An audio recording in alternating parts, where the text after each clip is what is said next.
What's going on, Jeromes? Your Minnesota Vikings are 6-1, getting it done, looking to move to 7-1 on the season as they descend upon the D.C., Maryland, Virginia area, taking on the Washington Commanders, a.k.a. the Commies, still currently owned by Daniel Snyder for now. For now. All right. Of course, Kirk Cousins' revenge game, as well as Kevin O'Connell. I'm coming home to the place where I call plays for a while after Jay Gruden was fired. Good times, man. Here are 10 keys for the Vikings to get a win on Sunday. Up top, numero uno, Kirk Vember revenge game. Yes, so Kirktober didn't have the huge gaudy stats, but 4-0 in the month. And now, hey, can we win a couple more games in Kirk Vember? A Kirk Vember to remember, man. And Kirk was a Commies quarterback for 6 years back in the day. A 2012 fourth-round pick, took RG3's job and then was the starter of them, and then 2 franchise tags. And, Kirk's a nice guy, and he doesn't hold on to grudges, seemingly. Doesn't seem like a spiteful guy, but I'm sure that he would love to flex on Daniel Snyder as he heads out the door because Daniel Snyder, the only long-term contract, big money that he didn't give out was Kirk Cousins, which is crazy, man. But also to show the fans what they're missing. Ooh-wee!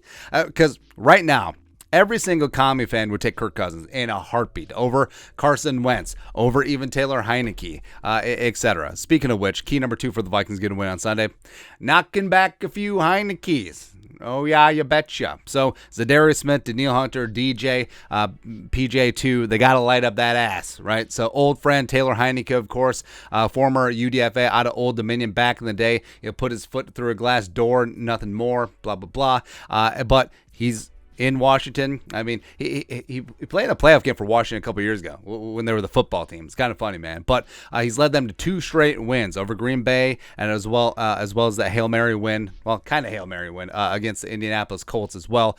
But Taylor Heinecke, he can get got. He will give it away now. He's got an interception each of his 2 starts so far this season. Also, he's been pressured on 35 of his 74 dropbacks, so the offensive line ain't great. So the Vikings can certainly hunt, and also I think that this game could turn on a big turnover, a big-time play, another turnover by the Vikings defense, and then they go celebrate in the end zone with like 17 different celebrations, man. It's awesome. Love it, man. Next up, number 3, key for the Vikings to get a win on Sunday. Scary Terry. That's the whole thing. He's one of the best young wide receivers in the National Football League. 33 catches, 553 yards, receiving 2 touchdowns this year. And that's with Carson Wentz and Taylor Heinecke. Wow. Caught the game-winning bomb against Indy, which is his hometown, by the way. Grew up idolizing Marvin Harrison, and his game really is a lot. Like, super slick route runner, great in contested catch spots, fantastic hands. It's going to be a big-time challenge for Patrick Peterson as well as Cameron Tiny Dancer to get it done against number 17. Next up, key number 4, the Vikings. The heck happened there? Key number 4 for the Vikings to get a win on Sunday. Stopping the runs. Yes, Vikemodium AD, we got the meats, all that stuff. It's going to be tough because Diesel Dalvin Thompson is likely not going to be playing on Sunday, but even though the Commies are only 24th in the NFL in rushing with 835, which is impressive because they haven't had their bye yet, but their OC, old friend Scott Turner, Scotty doesn't know. He's going to try and run. He's going to try and set up play action, try and protect Taylor Heinecke as much as possible. They did run for $166 against the Packers 2 weeks ago. And Antonio Gibson, the pride of Memphis, as well as Bryant Robinson Jr., fantastic duo, man. So it is going to be a tough day trying to stop that commie running game. Next up, key number 5 for the Vikings to get a win on Sunday. Get Jefferson in the end zone, man. Where Justin Jefferson is one of the best young wide receivers in the National Football League. Don't get me wrong. Like, he's soon to be wide receiver 1. But he had a quiet game against Arizona, whatever. But also, he hasn't been in the end zone since week 1. Like, we haven't seen an end zone gritty since week 1, besides his rushing touchdown. But he said himself that doesn't count as a receiver. So get him in the end zone, man. And I think it's a spot where Kevin O'Connell's talked about it. Kirk's talked about it. Jefferson's talked about it. I think this is going to be a squeaky wheel gets the grease, even though Jefferson certainly isn't squeaking. But it's about time. It's time for him to get in the end zone. Kendall Fuller, Benjamin St. Just, a former Gopher. Let's go. Next up, key number 6 for the Vikings to get a win on Sunday. Working Hockenson. I understand that TJ was just traded for at the deadline. He's only had 3 days of practice by the time the Vikings take the field on Sunday, but don't care.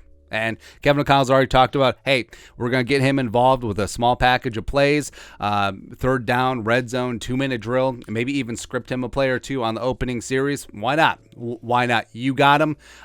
Smoke him if you got him. Absolutely. Next up, key number 7 for the Vikings to get a win on Sunday.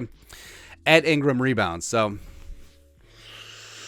Deron Payne, Jonathan Allen, two of the best defensive interiors in the National Football League. Yes, it's going to be a little bit tough, but Ed Ingram, I mean, he gave up 6 pressures and 2 sacks versus JJ last week in the Cardinals. He's given up a sack in each of the last 4 games, 5 total in the last 4, and he's got to step up. Like, as a rookie lineman, like we see some flashes. He's pretty solid at times, anchoring. He's pretty good in the running game as well, but he's got to step up. He cannot be a sieve, or it's time to go to Schlottman or Brandel or Reed or whoever. All right, so Ed Ingram, this is it, man. This is the Rubicon. Are you going to be the starter the rest of the year, or are the Vikings offensive line going to have a pretty awkward conversation? Next up, key number 8 for the Vikings to get a win on Sunday.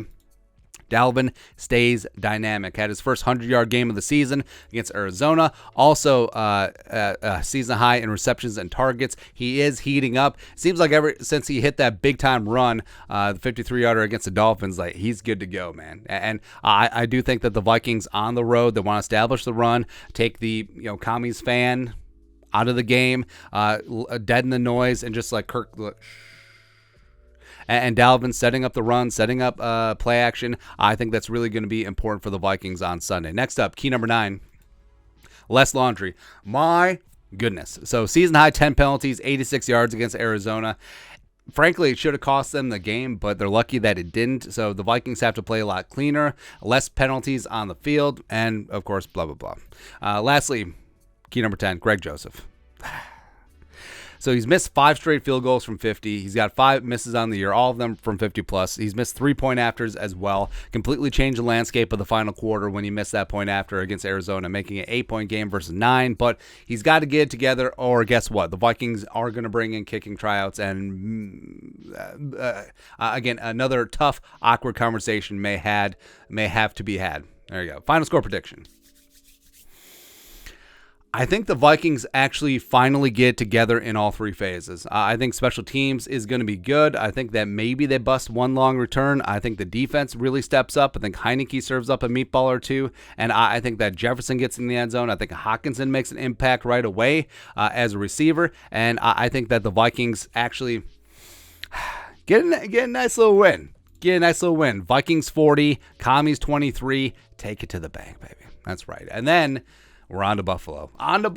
Ooh, 7-1, taking on the probably 7-1 Buffalo Bills. Let's go, man. But that's it. Your thoughts and our thoughts. 10 keys for the Vikings to get a win in Washington on Sunday. Let us know your thoughts and our thoughts. What are your keys? Let us know in the comment section below. Subscribe for daily Vikings takes. Want to support the work? Put a little something in the Venmo. But till next time, Skol, production value.